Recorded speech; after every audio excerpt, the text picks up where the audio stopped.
जय श्री राधे कृष्ण। आप सभी का हमारे YouTube चैनल पे बहुत बहुत स्वागत है। आइए सुनते हैं अनंत चतुर्दशी व्रत की कथा। आप सभी भक्तों को अनंत चतुर्दशी की ढेर सारी शुभकामनाएं। आप सभी के जीवन में भगवान अनंत देव की कृपा से आप सभी को सभी प्रकार के सुख और समृद्धि की प्राप्ति हो। भगवान अनंत देव आप सभी के इच्छाओं को पूर्ण करे। अनंत चतुर्दशी का व्रत जो कि हर वर्ष भाद्रपद माह के शुक्ल पक्ष की चतुर्दशी तिथि के दिन अनंत चतुर्दशी का व्रत किया जाता है। इस दिन भगवान अनंत देव का पूजन किया जाता है। भगवान अनंत जो कि भगवान विष्णु के स्वरूप माने जाते हैं और भगवान विष्णु के अनंत स्वरूप का इस दिन पूरे विधि विधान के साथ पूजन किया जाता है। इस दिन अनंत का धागा जिसमें कि 14 गांठ लगा करके इस दिन उसका अनंत स्वरूप मानकर पूरे विधि विधान के साथ पूजन किया जाता है।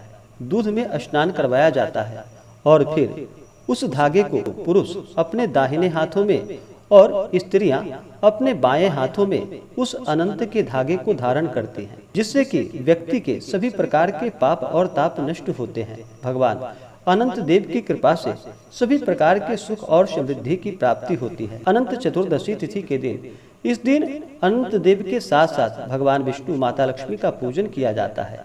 इस दिन बहुत से जगहों पर भगवान सत्यनारायण का कथा पूजन किया जाता है।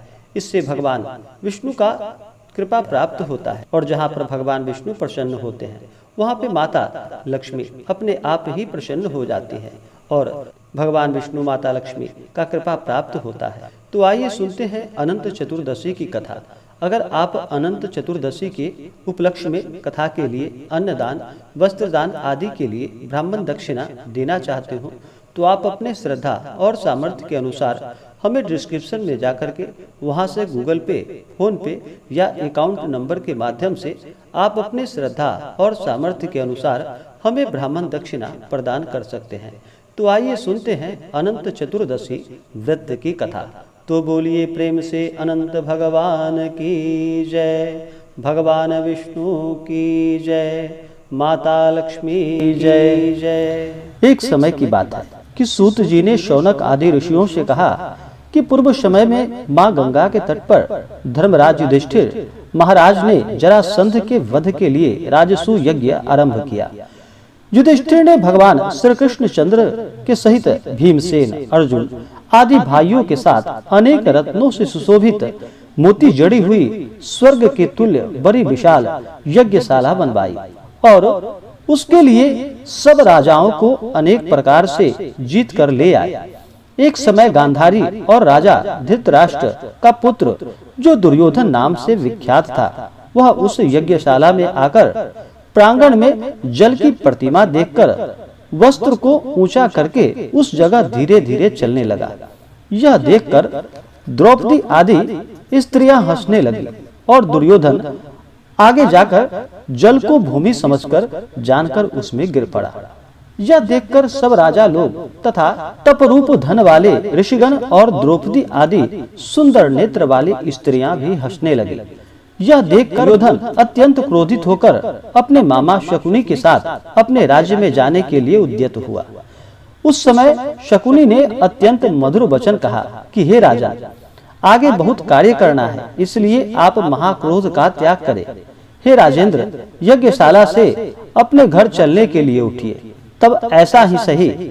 यह कहकर राजा दुर्योधन राजाओं के साथ हस्तिनापुर जाकर राजा पांडु के श्रेष्ठ पुत्र युधिष्ठिर, भीमसेन, अर्जुन आदि को बुलाकर अपने राज्य में प्रसन्न होकर जुआ खेलने लगा। उस जुए में जिनमें ऐसे पांडवों का संपूर्ण धन और राज्याधिक जीत लिए। तदंतर भ्राताओं के सहित युधिष्ठिर महान विपत्तियों को प्राप्त हो गए। जंगलों के बीच वंचर जो कि भिल्लादिक हैं, उनके सदृश रहने लगे। पांडवों के इस समाचार को सुनकर श्री कृष्ण वहां गए। सूत जी ने शौनक आदि ऋषियों से कहा कि दुख से अत्यंत दुर्बल पांडव लोग वन में रहते थे। महात्मा श्री कृष्ण चंद्र को देखकर क्रम से पूजनादिक और प्रणाम कर राजा युधिष्ठिर बोले कि हे प्रभु, भाइयों सहित हमको दारुण दुख प्राप्त हुआ है। इस दुख रूपी सागर से हम कैसे छुटकारा पाएंगे, सो कहिए। हम कौन से उत्तम देवता का पूजन करें अथवा कौन सा व्रत करें जिससे हमको राज्य मिले?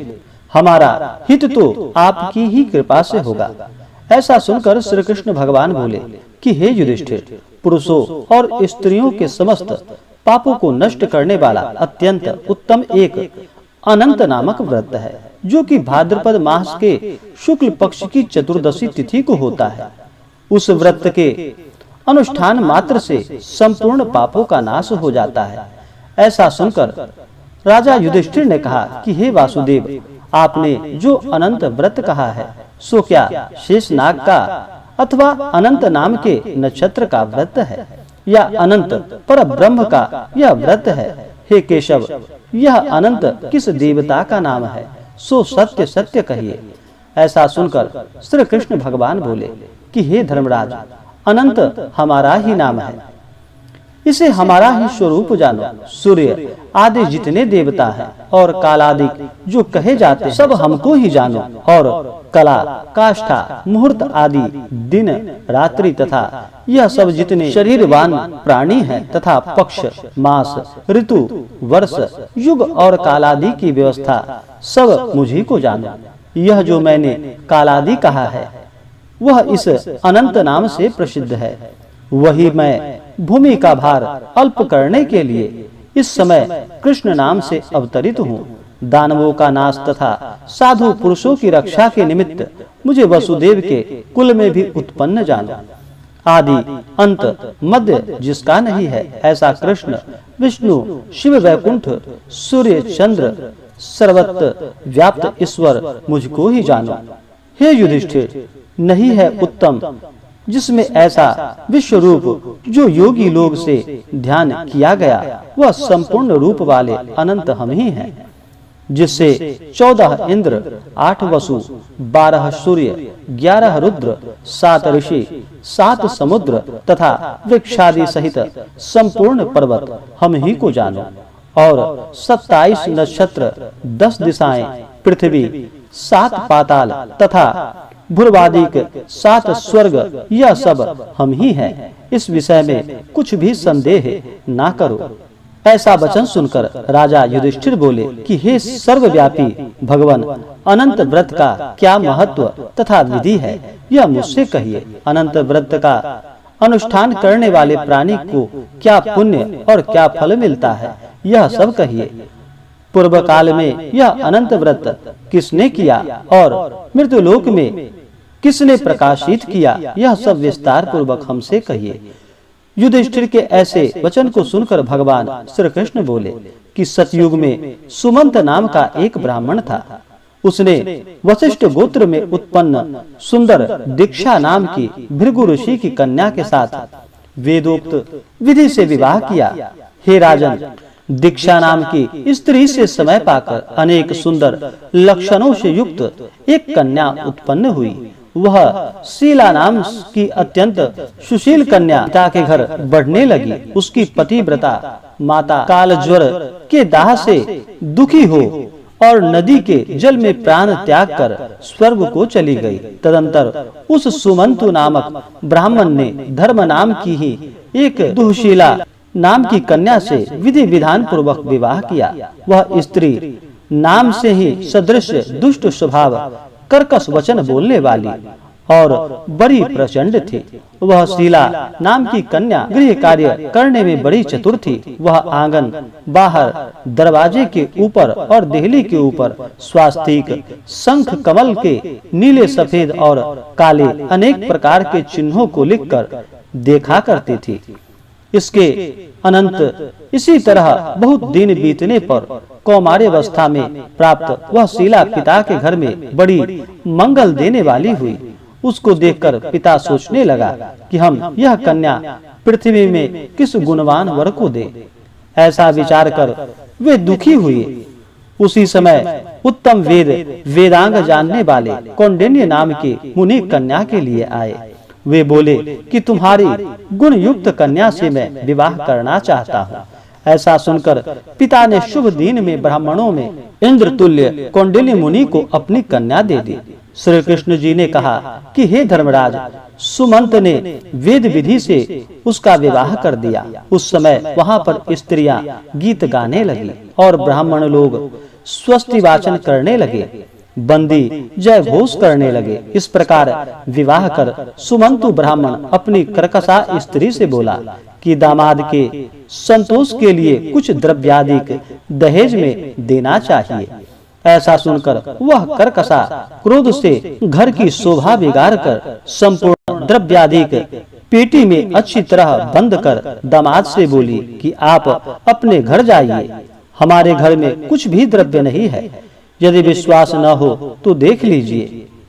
श्री कृष्ण जी ने कहा कि हे पार्थ, ऐसा सुनकर वे मुनि उदास हुए और वह कन्या भोजन से बचे हुए अन्नादि को मार्ग में खर्च करती गई। कौंडिन्य मुनि भी उस सुमंत की कन्या शीला को बैलगाड़ी में बैठाकर शनह शनह यानी कि धीरे धीरे चलने लगे। जाते जाते पुण्यदायक यमुना नदी को देखकर उसके किनारे रथ को खड़ा कर शिष्यों को नियुक्त कर वे स्नान संध्यादि करने गए। मध्याह्न के समय भोजन का समय जानकर रथ से उतर नदी के किनारे उस शीला ने लाल वस्त्र पहने हुए स्त्रियों के समूह को चतुर्दशी के दिन श्री जनार्दन भगवान का पूजन करते हुए देखा।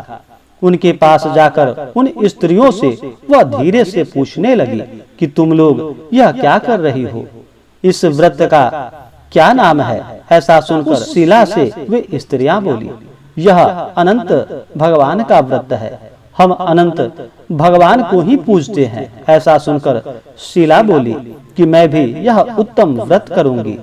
इस अनंत व्रत की क्या विधि है और यह व्रत किस प्रकार है, इसमें क्या दान होता है, कौन देवता पूजे जाते हैं, सो मुझसे कहो।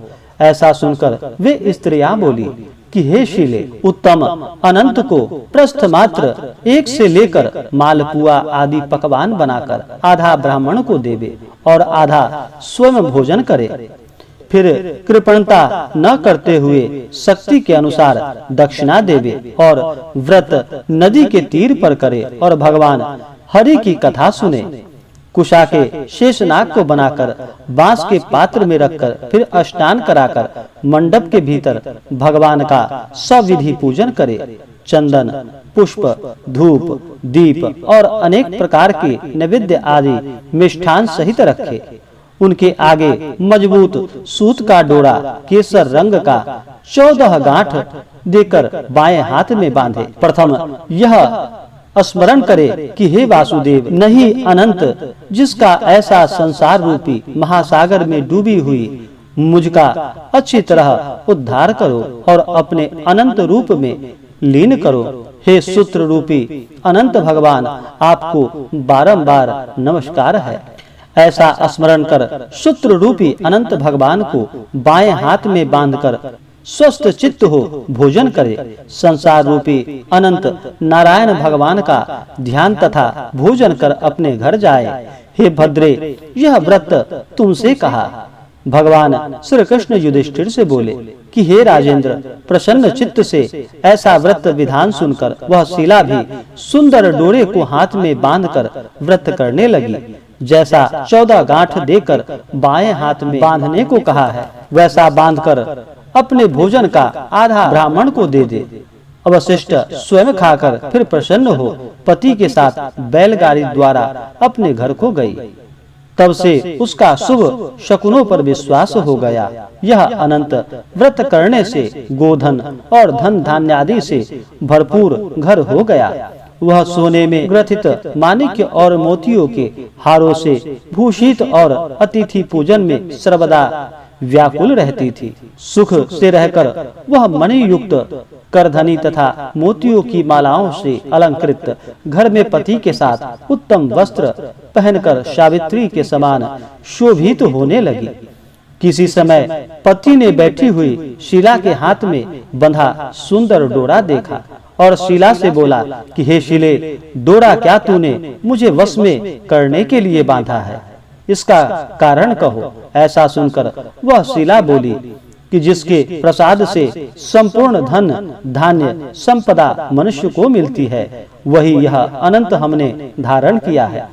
भगवान श्री कृष्ण ने कहा कि लक्ष्मी के मद में अंधा होकर शीला के ब्राह्मण पति ने शीला के वचन सुनकर उसकी बाह के डोरे को जल्दी से तोड़ दिया और अनंत कौन है ऐसा कहते हुए पाप कर्म करते हुए मूर्ख ने डोरा अग्नि की ज्वाला में डाल दिया।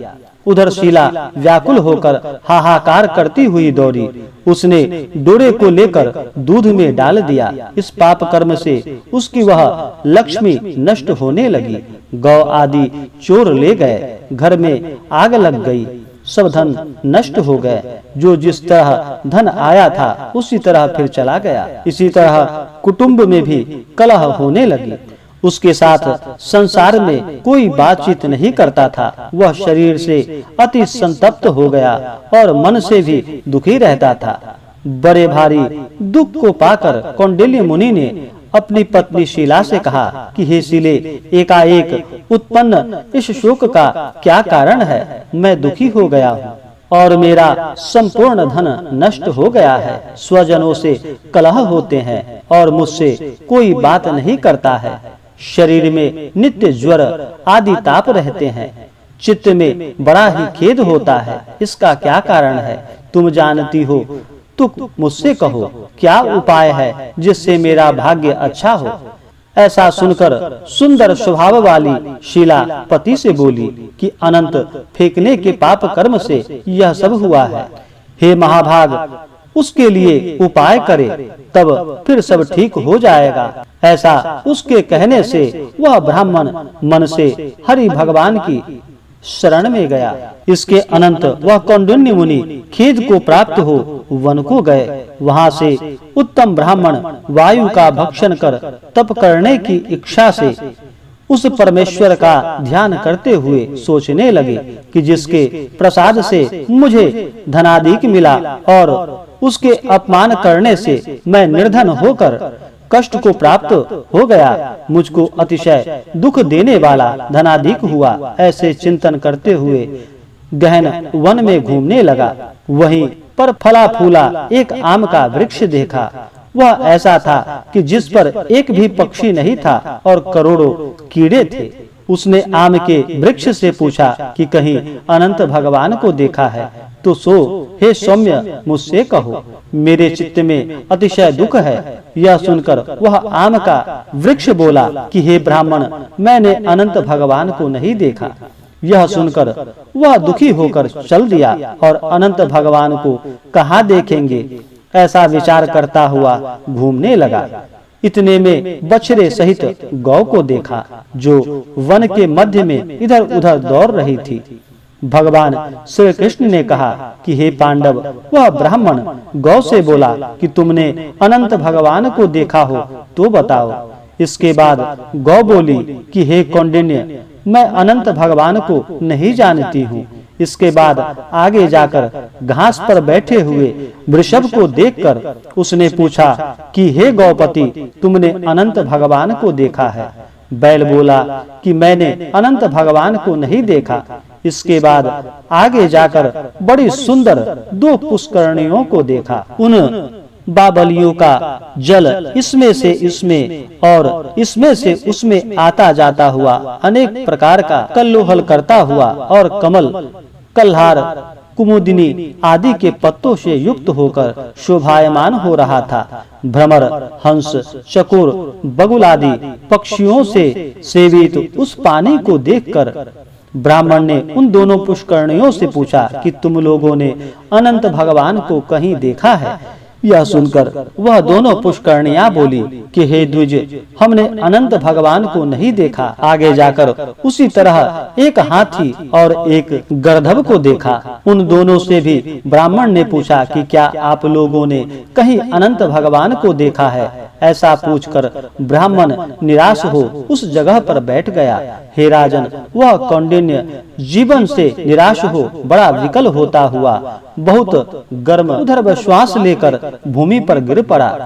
फिर वह ब्राह्मण होश में आकर हे अनंत ऐसा कहते कहते उठकर चित्त में यह निश्चय करता हुआ कि अब मैं जरूर प्राण को त्याग दूंगा।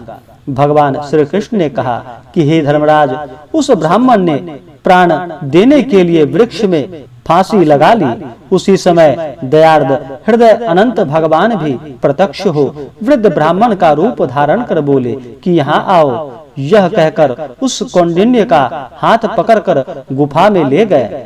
उस गुफा में कौंडिन्य मुनि ने एक नगर देखा जिसमें बड़े ही स्वरूपवान स्त्री पुरुष विद्यमान थे और शुभदायक दिव्य सिंहासन पर भगवान बैठे थे, जिनके अलग बलग शंख, चक्र, गदा, पद्म और गरुड़ शोभायमान हो रहे थे। कौस्तुभमणि धारण किए, वनमालादि अनेक प्रकार के आभूषण धारण किए हुए विश्वरूप अनंत भगवान को उस कौंडिन्य मुनि ने देखा। अतिशय प्रकाशमान स्वरूप वाले भगवान को देखकर उसने आगे ऊंचे स्वर में बोला कि हे प्रभु, आपकी जय हो।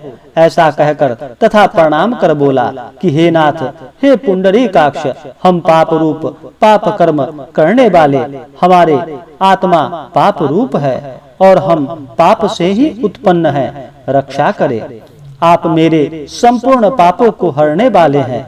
उस मुनि का वचन सुनकर अनंत देव भी बड़े कोमल वचन से बोले कि हे विपेंद्र, मत डरो, जो तुम्हारे मन में हो सो कहो। ऐसा सुनकर कौंडिन्य ऋषि बोले कि हे प्रभु, मैंने धन से उन्मत्त हो अनंत का डोरा तोड़ दिया। उस पाप कर्म से मेरा धन नष्ट हो गया। घर में अपने कुटुंबियों से कलह होता है, जिस कारण मुझसे कोई बात भी नहीं करता। इस तरह दुखी हो आपके दर्शन की इच्छा कर मैं वनों में भटक रहा हूँ। हे देवेंद्र, आपने कृपा कर अपना दर्शन दिया। अब मुझ पर दया करके उस पाप की शांति का उपाय कहिए।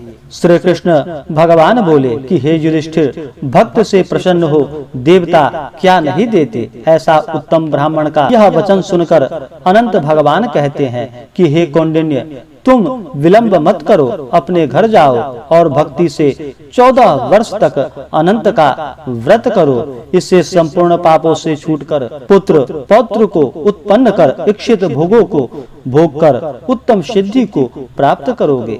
अंत में मेरा स्मरण कर मुझको बिना संदेह प्राप्त कर सकोगे। हम संपूर्ण लोकों के कल्याण के लिए तुमको वरदान देते हैं।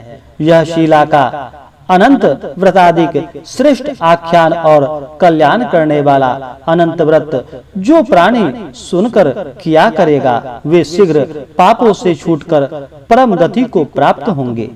अनंत देव ने कहा कि हे ब्राह्मण, मेरे पास जिस मार्ग से तुम यहाँ आए हो उसी मार्ग से जल्दी से घर को जाओ। ऐसा सुनकर कौंडिन्य मुनि बोले कि हे स्वामी, मैं जो पूछता हूँ सो बतलाइए। जंगल में घूमते घूमते मैंने कुछ कौतुक देखा था। हे जगत गुरु, वह कहिए। वह आम का वृक्ष कौन था? वह गौ कौन थी? वह वृषभ कौन था? और कमल कुमुद कहलार से सुशोभित परम सुंदर बड़े जंगलों में मैंने 2 पुष्करणियां देखी थी, सो क्या थी? वह गधा कौन था? वह हाथी कौन था? और उत्तम वृद्ध ब्राह्मण कौन था? अनंत देव बोले, वह आम वृक्ष वेद विद्या को अच्छी तरह जानने वाला ब्राह्मण था। उसने शिष्य को विद्या नहीं दी, इसलिए वह वृक्ष हुआ। और जो गौ देखी थी वह बीज को खाने वाली पृथ्वी रही। और जो घास पर वृषभ देखा था वह सत्यनारायण धर्म था। और धर्म अधर्म आदि से जो कुछ भी परस्पर देती और लेती रही और वेद पाठ वाले ब्राह्मणों को नहीं दिया है, भिक्षुओं को भिक्षा नहीं दी, उस पाप कर्म से उन दोनों को जल आपस में इधर का उधर होता है। गधा जो देखा वह क्रोध था और वह जो हाथी था सो अभिमान रहा। वह ब्राह्मण जो रहा सो अनंत हम हैं और गुफा जो रही वह कठिन संसार था। अनंत देव ऐसा बताकर उसी जगह अंतर ध्यान हो गए। यह सब स्वप्न के समान देखकर उस जगह से मुनि अपने घर आए और 14 वर्ष तक अनंत व्रत कर जैसा अनंत देव ने कहा था वह सब सुख भोग कर अंत में वह अनंत देव का स्मरण कर अनंत लोक को चला गया। राजर्षि, तुम भी यह कथा सुनो और व्रत करो। जिस प्रकार ब्राह्मण को 14 वर्ष में फल प्राप्त हुआ, तुमको भी उसी तरह अनंत देव की कृपा से सब इच्छित वस्तु एक ही वर्ष में कथा सुनकर व्रत करने से प्राप्त हो जाएगी। हे राजन, व्रतों में उत्तम व्रत मैंने कहा, जिसको सुन प्राणी सब पापों से छूट जाता है, इसमें संदेह नहीं और हरि चरणों को प्राप्त है। वे तीनों लोकों के स्वामी अनंत देव का पूजन कर डोरे को दाहिने हाथ में बांधते हैं। इस प्रकार से जो भी भक्त सच्ची श्रद्धा के साथ अनंत देव का पूजन करते हैं या कथा श्रवण करते हैं, उन्हें सभी प्रकार के सुख और समृद्धि की प्राप्ति होती है। तो बोलिए प्रेम से अनंत भगवान की जय, भगवान विष्णु की जय, माता लक्ष्मी की जय। इसी प्रकार से जो भी भक्त सच्ची श्रद्धा के साथ नियम और निष्ठा के साथ भगवान अनंत देव का पूजन करते हैं, अनंत का धागा अपने हाथों में धारण करते हैं, इससे भगवान अनंत देव प्रसन्न हो करके अपना कृपा प्रदान करते हैं। अनंत चतुर्दशी तिथि के दिन, इस दिन अनंत देव के साथ साथ भगवान विष्णु माता लक्ष्मी का पूजन किया जाता है। इस दिन बहुत से जगहों पर भगवान सत्यनारायण का कथा पूजन किया जाता है। इससे भगवान विष्णु का कृपा प्राप्त होता है। तो आशा करता हूँ कि यह जानकारी आपको अच्छा लगा हो। ऐसे ही ज्ञानवर्धक जानकारियाँ प्राप्त करने के लिए हमारे इस चैनल पे अगर आप नए हैं तो चैनल को लाल बटन दबा करके सब्सक्राइब करें, साथ में बेल आइकन घंटी को दबाएं ताकि मेरे वीडियो का नोटिफिकेशन आपको समय से मिलता रहे। वीडियो को लाइक करें, शेयर करें, सुखी रहे और स्वस्थ रहे। जय श्री राधे कृष्ण। धन्यवाद।